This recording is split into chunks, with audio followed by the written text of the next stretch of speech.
안녕하세요. 식혜쌤입니다. 오늘은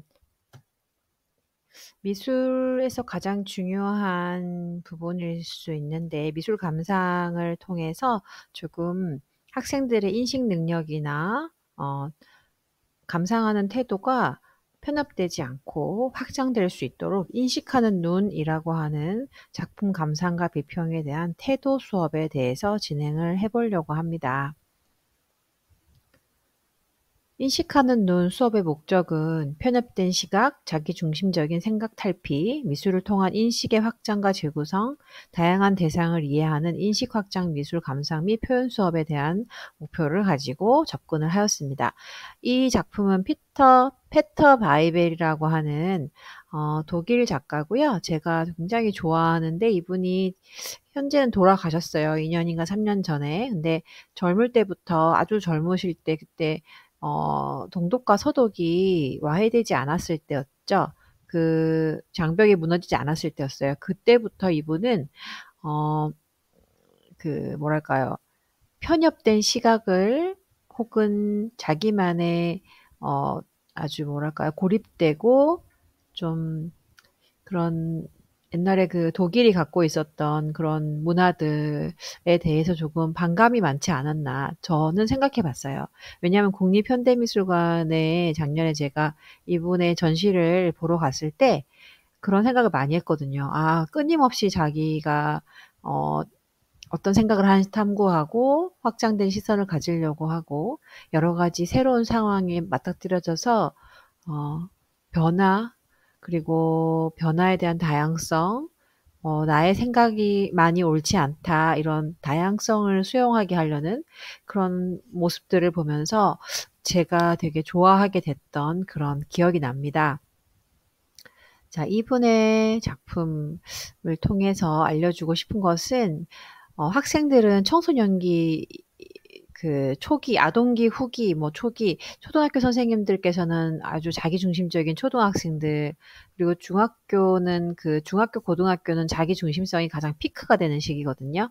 조금씩 그 타자와 나를 이렇게 수용하는 능력이 생기고 조금 변화하기 시작하는 것은 고등학생 아주 3학년 때 정도 되는데 그때는 또 학업이 지쳐서 아이들이 친구 관계에 아주 몰입하지 못하고 편협된 시각을 갖게 됩니다. 그래서 이런 수업을 미술을 통해서라도 조금 더 확장된 다양한 시각을 수용하는 그런 태도를 갖기를 원해서 이 수업을 준비했습니다. 점차 다른 환경과 다른 외부와의 관련성들을 생각해보는 인식 확장 수업입니다. 눈을 열고 지구에 나만 있는 게 아니다. 지구는 동그랗고 정말 많은 사람이 있다. 그 옛날에 코페르니쿠스가 지구는 둥글다고 했죠. 음, 그리고 여기 보면은 타협하고 서로 공동체를 이룰 수 있는 태도, 그리고 함께 즐길 수 있는 그런 학생들로 이끌어 가는데 이 미술이 굉장히 중요한 역할을 하고 있다고 생각합니다. 청소년 발달 과정을 이해하는 게 무엇보다 중요할 것 같아요. 삐아제는 청소년의 인지 발달에 대해서 초등학생은 구체적인 조작기고 다소 구체적인 것에 대해 생각하고 믿는 경향이 있기 때문에 실제로 자기가 직접 해봐야 되는 시기예요. 그래서 중학교보다 초등학교 선생님들이 요즘에 굉장히 힘드신데요. 그게 또 심지어 중학교 2학년 때 있었던 아이들의 그런 어떤 어, 구체적인 실험 태도가 초등학교 6학년으로 내려가는 추세에 있다고 합니다. 저희 아이도 아마 이래서 지금 학교에서 전화가 오고 있겠죠? 네, 그리고 고등학생은 추상적인 사상이나 개념에 대해서 논리적이고 체계적으로 사고를 할 수 있어요. 이게 갖는 장점은 또 미래에 대한 어떤 설계라든지 포부를 갖게 되는 그런 것도 있겠지만 이게 나쁘게 사용됐을 때는 학생들은 생각이 많아지지만 이를 홀로 남과 나누면서 생각하는 게 아니라 혼자 생각하거나 또래 집단과만 공유하려고 한다고 합니다. 심리학적으로 그런 태도가 아주 문제가 되어서 학생들이 자기만의 생각으로 너무 먼 미래까지 생각하는 경우 이런 것들이 비합리적인 신념이 되어서 자살 충동 이런 것과도 관련이 되고 망상, 친구들이 나를 싫어해 이런 생각까지 너무 깊게 들어가는 그런 경향이 있다고 합니다. 어찌 보면 우울하고 어떤 생각이 많은 친구들은 머리가 굉장히 사고가 굉장히 발달되는 과정에 있다고 생각돼요. 그렇기 때문에 나쁘게만 볼 것은 아니라고 생각합니다.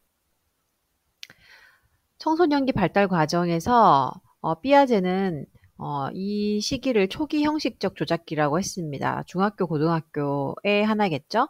청소년은 사고하는 과정에서 다소 편협적이며 자신이 아는 것이 다라고 여기거나 이상적인 상황이 아니면 불만족하거나 잘못된 일반화를 하는 경향이 있다. 아까 제가 말씀드렸던 내용과 굉장히 흡사하지요. 주리에라고 하는 미술치료사가 청소년을 위한 미술치료라는 책에서 언급하고 있는 내용을 제가 발췌하였습니다. 그 내용은 이렇게 7가지로 보통 나오는데요. 흑백 논리적인 사고. 이거 아니면 저거. 너 나 싫어해? 나 좋아해? 이 2가지밖에 없는 거예요. 그래서 친구 아니면 적. 이렇게 해서 왕따가 생기기도 하죠. 감정적 추리. 충분한 근거가 없는데도 제 눈빛이 나한테 별로 안 좋았어. 친절하지 않았어. 쟨 나를 싫어해. 이런 식으로 친구들 간에 서로 오해가 생기는 일들이 많죠. 과잉 일반화. 한두 번의 경험으로 성급하게 결론을 내리는 거예요. 예를 들면은 내가 저 친구한테 뭐 빌려달라고 했어요. 야, 지우개 하나만 빌려줘 했는데 듣지를 않았어요. 근데 쟤는 왜 저렇게 내 말을 안 듣지? 쟤는 진짜 나를 깠어. 뭐 이런 식으로 아이들 표현을 하죠. 근데 실제로는 이어폰을 꽂고 안 듣고 있었던 경우들도 많지 않을까요? 과잉 일반화합니다.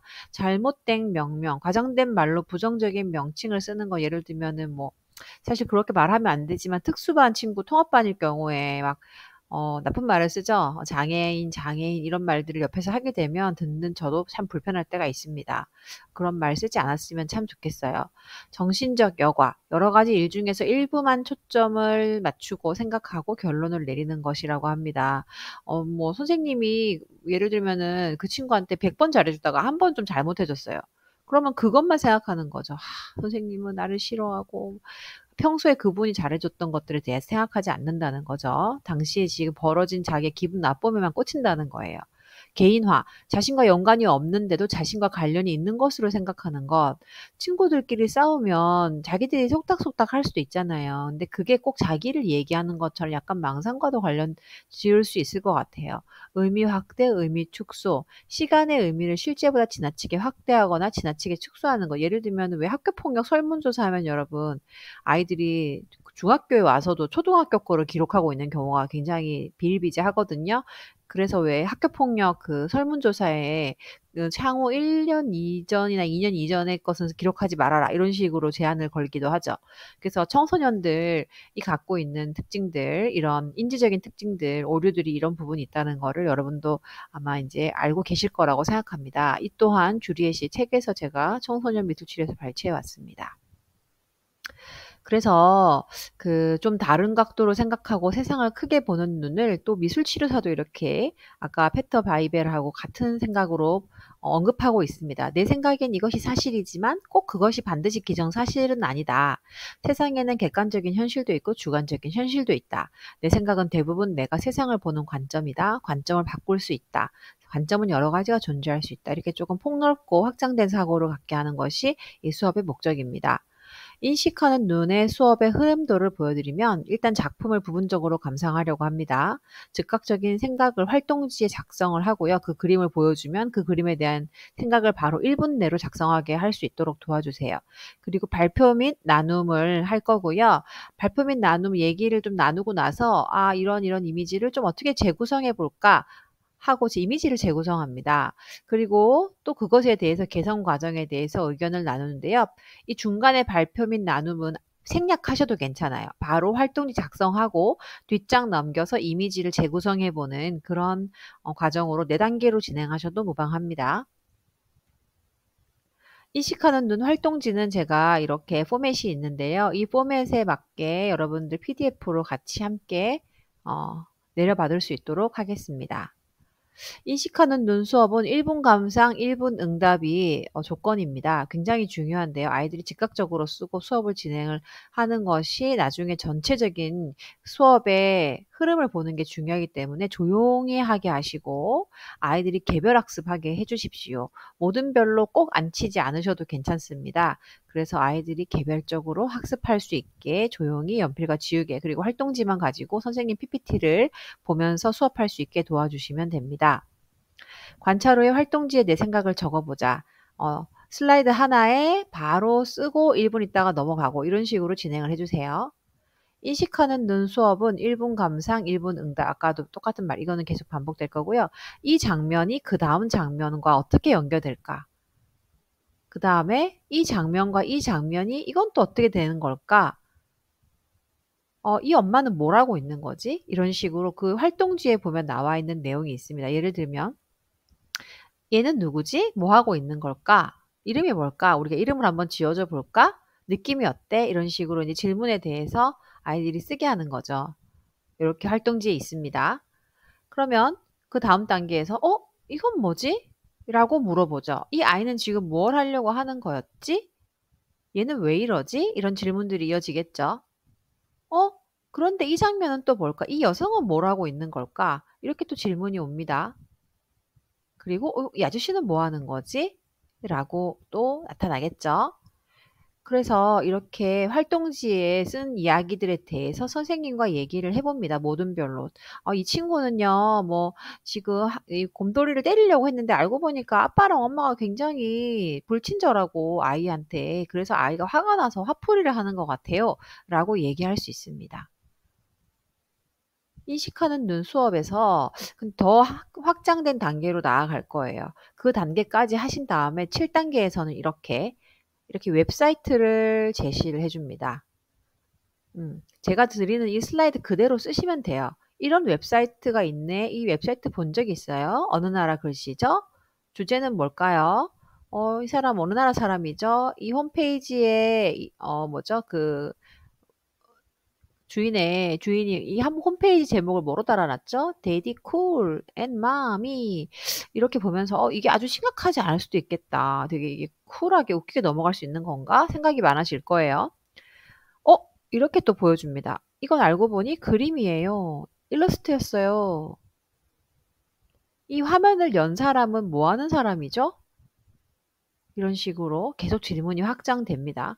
보면 이 위에 한국말로 뭐라고 적어놨죠? 컴퓨터 캡처 화면입니다. 이 화면을 연 사람 직업은 뭐라고 있던 걸까요? 라고 또 얘기할 수 있습니다. 제가 지금 보니 이 7번 화면하고 이 6번 화면하고 슬라이드가 바뀌었네요. 슬라이드 바꿔서 올려놓도록 하겠습니다. 그거에 맞게 선생님들 수업 진행해 주세요. 그림을 먼저 보여주고요. 그 다음에 웹사이트를 열어주시면 됩니다. 저는 PPT에서는 변화를 주어서 올려놓도록 하겠습니다. 8번 이 화면을 연 사람은 뭐 하는 사람일까요? 더 자세히 볼 수 있어요. 여기 보면 한국말로 막 뭐가 나와 있어요. PPT를 크게 확대하셔서 선생님들이 수업 시간에 보여주시고 여기에 있는 글씨라든지 이런 건 보이지 않게 제가 제시하는 이 부분만 딱 보시면 될 거예요. 보여주시면 될 거예요. 보면 여기에 그 선생님이 교과서라는 뭐 블로그라는 말 이런 것도 국립현대미술관 이거를 연 사람은 분명히 미술 선생님일 거야. 경기도 미술 선생님이네. 옷에 이렇게 관심이 있나 봐. 뭐 이런 식으로 아이들이 막 다양한 얘기를 할 거예요. 몇 월 며칠이네. 밑에 이 사람 어떤 프로그램 쓰네. 뭐 이런 식으로 내용이 막 진행될 거고 몇 월 며칠인데 몇 시에 누가 뭘 하고 있었던 거야. 이렇게 얘기가 나올 거예요. 이 화면을 연 사람 직업은 뭘 하고 있었을까? 이 사람이 하고 있었던 활동이 무엇일까를 유추하는 거예요. 이 사람은 컴퓨터를 켜놓고 일을 하고 있었는데요. 교과서가 열려져 있고 미술 교과서예요. 그리고 뭔가 지금 수업을 짜고 있는 상황인 것 같고 이 사람의 공간은 이렇게 창을 바라보는 이런 공간이다 라는 걸 아이들이 또 얘기할 수 있겠죠. 이제 조금 유추가 되죠. 이 밖을 나가면 교무실이 바뀌고요. 이 선생님은 문화예술체육부에 있구나.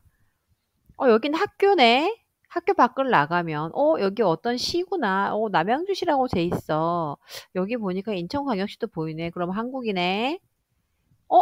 맞아요. 이런 식으로 인식의 확장을 아이들이 경험하게 선생님께서는 제가 드리는 이 자료를 다운받으셔서 PPT 화면을 여기 맞춰 놓고 그다음으로 넘겨 보이면서 아이들하고 얘기를 나누시면 됩니다. 자, 그렇다면 아이들한테 질문을 하는 거예요. "여러분이 삶에서 바꿀 수 있는 인식들에 대해서 얘기해 봅시다."라고 아이들한테 질문을 해 봅니다. 자, "오늘 내 친구가 왜 갑자기 별일 아닌 일에 화를 냈지?" 알고 보니까 그 친구는 집에서 어떤 기분 나쁜 일을 안고 왔거나 버스 탔을 때 넘어졌거나 아니면 뭐 차에 사람이 너무 많이 있었거나 어떤 이유가 있었기 때문이지 나 때문에 화가 난 건 아닐 거야. 혹은 "오늘 선생님이 왜 갑자기 욱하시지?" 이런 일 많죠. 선생님은 오늘 분명히 불편한 마음이 있으셨을 거야. 그렇게 이해할 수 있는 폭이 넓어지는 거죠.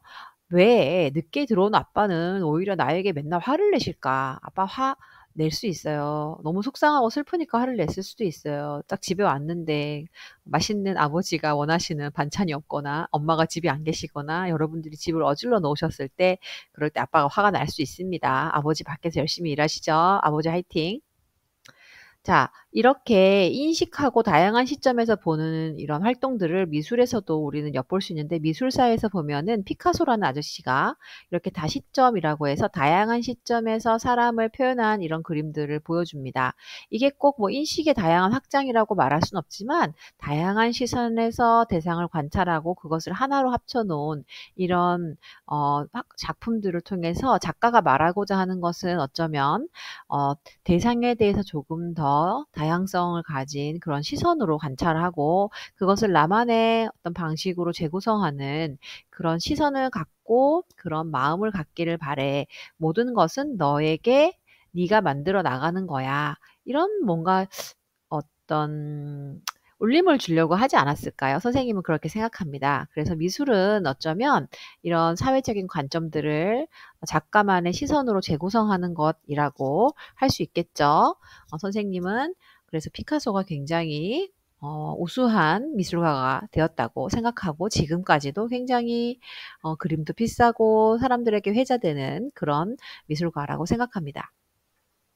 그리고 인식하는 이런 다양한 시점은 외국에만 있지 않았고요. 우리나라의 겸재정선이라고 하는 아저씨가 금강산의 모습을 여행한 후에 10년이 지난 다음에 이 그림을 그렸어요. 그런데 실제로 금강산을 꼼꼼하게 아주 유랑을 하고 나서 이 그림을 집에서도 볼 수 있게 그리고 여행하는 느낌을 주게 하려면 어떻게 하면 좋을까 해서 그림을 3단으로 쪼개서 고원 이걸 이건 이렇게 그린 그림은 밑에서 보는 장면이래요. 이렇게 밑에 아랫부분. 이건 중원, 이 위에는 위에서 아래로 보는 그런 장면입니다.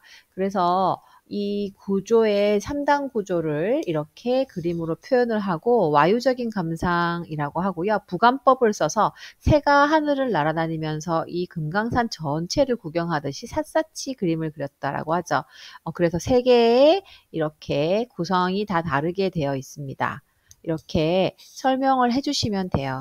선생님들께서 분명히 잘 하시리라 믿습니다. 위에 고원법이 쓰였죠. 죄송합니다. 이렇게 보시면 현대미술에서 다양한 관점 찾기 누가 있을까요? 아까는 과거의 서양과 동양이었다면 지금 현대에서의 데이비드 호크니가 있습니다. 얼마 전에 저희 저쪽 그 강동 쪽에 빛의 시어터 빛의 시어터 아니죠.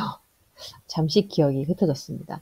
얼마 전에 이 미술관에서 저도 전시를 관람을 하고 왔는데요. 데이비드 호크니는 다양한 시점에서 바라본 자연과 인간의 모습을 한 화면에 담았으며 한국적인 다시점의 자연주의적인 인식론을 꾸준히 연구하고 있다라고 하죠.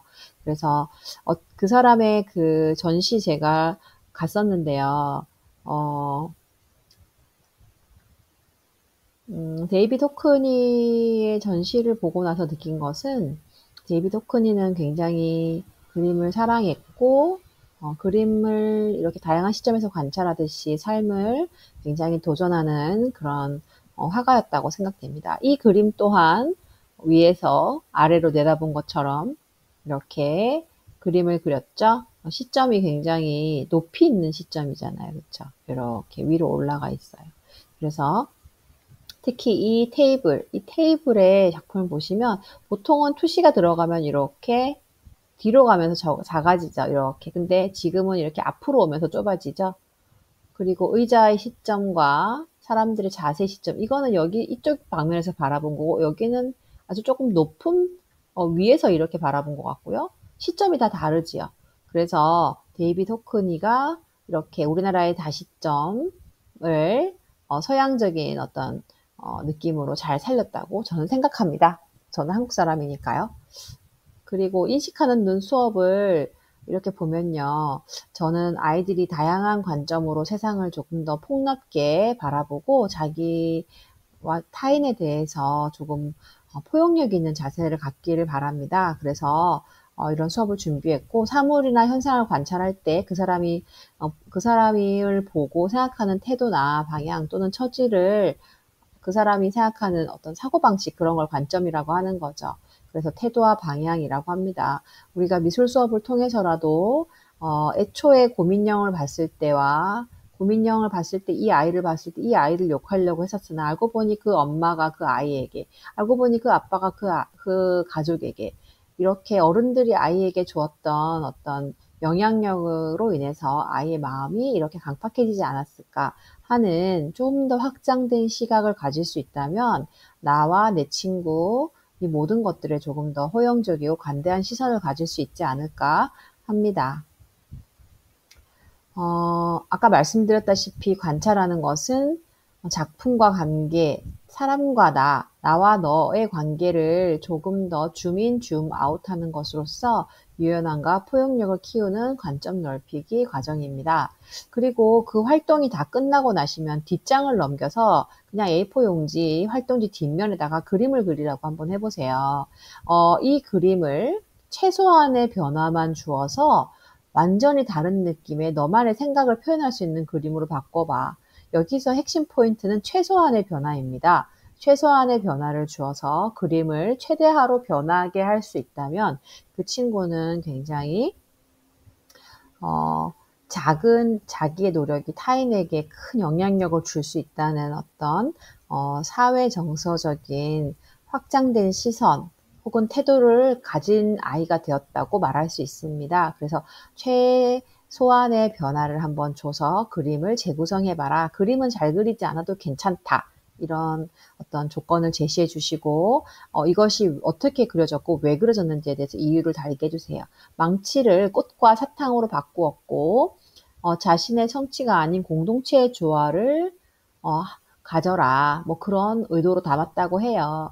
그래서 뭐 이게 사실 정답은 없기 때문에 모든 아이들이 나름대로 긍정적인 태도로 이렇게 했는데, 어떤 친구는요, 이 아저씨 목에다가 이렇게 도끼를 그린 아이도 있었습니다, 사실은.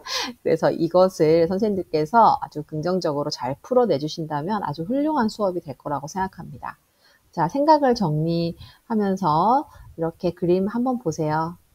아까 그 그림하고 굉장히 다르죠? 아주 졸라맨처럼 그렸지만요. 이렇게 웃고 있고 사탕과 예쁜 꽃을 들고 있는 어른과 아이의 모습, 그리고 앉아있지 않고 걸어다니고 있는 곰돌이의 모습, 이를 통해서 우리 아이들이 얼마나 밝고 긍정적인지를 유추할 수 있었던, 그리고 아이들을 더욱 사랑할 수 있었던 그런 수업이었습니다. 여러분들도 수업을 통해서 잘 즐거운 수업을 한번 실천해 보시기를 바랍니다.